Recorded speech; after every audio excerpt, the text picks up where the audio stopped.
बिस्मिल्लाहिर्रहमानिर्रहीम। अस्सलाम वालेकुम दोस्तों, मैं हूं हन्नान और आप देख रहे हैं इंफॉर्मेशन फैक्ट्री।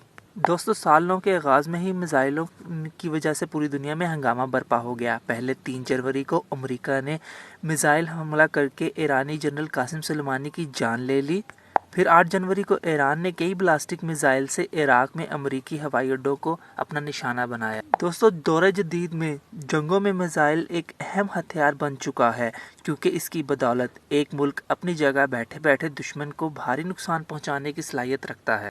और यही वजह है कि हर मुल्क मिसाइल टेक्नोलॉजी में आगे जाने के लिए अपनी कोशिशों में लगा हुआ है।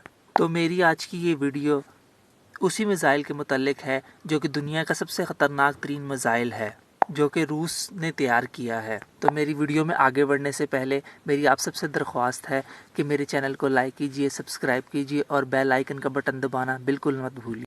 रूस S-400 मिसाइल सिस्टम के ज़रिए दुनिया का सबसे मौसर और बेहतरीन मिसाइल डिफेंस सिस्टम बना चुका है। हाल ही में रूसी सदर पुतिन ने बज़िद मुसर्रत ऐलान किया है कि अफवाज रूस को ऑन गार्ड मिसाइल भी मिल गया है। ये दुनिया का तेज़ तरीन मिसाइल है, जो कि फ़ी घंटा 33,000 किलोमीटर की रफ्तार से उड़ने की सलाहियत रखता है। ये तेज़ी रूसी ऑन गार्ड मिसाइल की पहली खसूसियत है।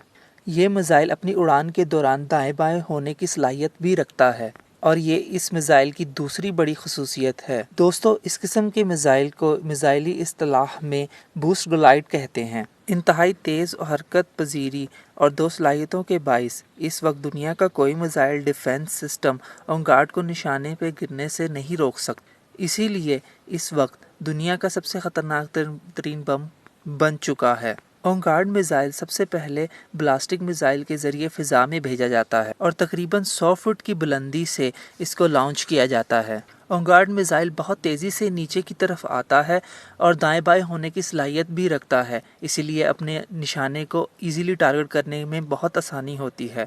तो ऑन गार्ड मिसाइल की लंबाई तकरीबन 18 फीट और वज़न 2 टन के करीब होता है। और ये मिसाइल ना सिर्फ रवायती बारूद को ले जाने बल्कि एटम बम को ले जाने की सलाहियत भी रखता है। ये atom bomb 2 mega ton TNT की ताकत रखता है। दोस्तों, हिरोशिमा पर गिराया गया अमेरिकी एटम बम सिर्फ 15 किलो टन का था और 1 मेगा टन 1000 किलो के बराबर होता है। तो यूँ समझ लीजिए, जापानी शहर को तबाह करने वाला अमेरिकी एटम बम से 2 गुना ज़्यादा ताकत एटम बम को लेकर जाने की सलाहियत रखता है। दोस्तों, कैसी लगी हमारी ये वीडियो प्लीज़ कमेंट करके ज़रूर बताएं, और अगर अभी तक आपने हमारा चैनल सब्सक्राइब नहीं किया तो अभी इसे सब्सक्राइब करें और साथ दिए हुए बेल बटन को प्रेस करना मत भूलें। ये बिल्कुल फ्री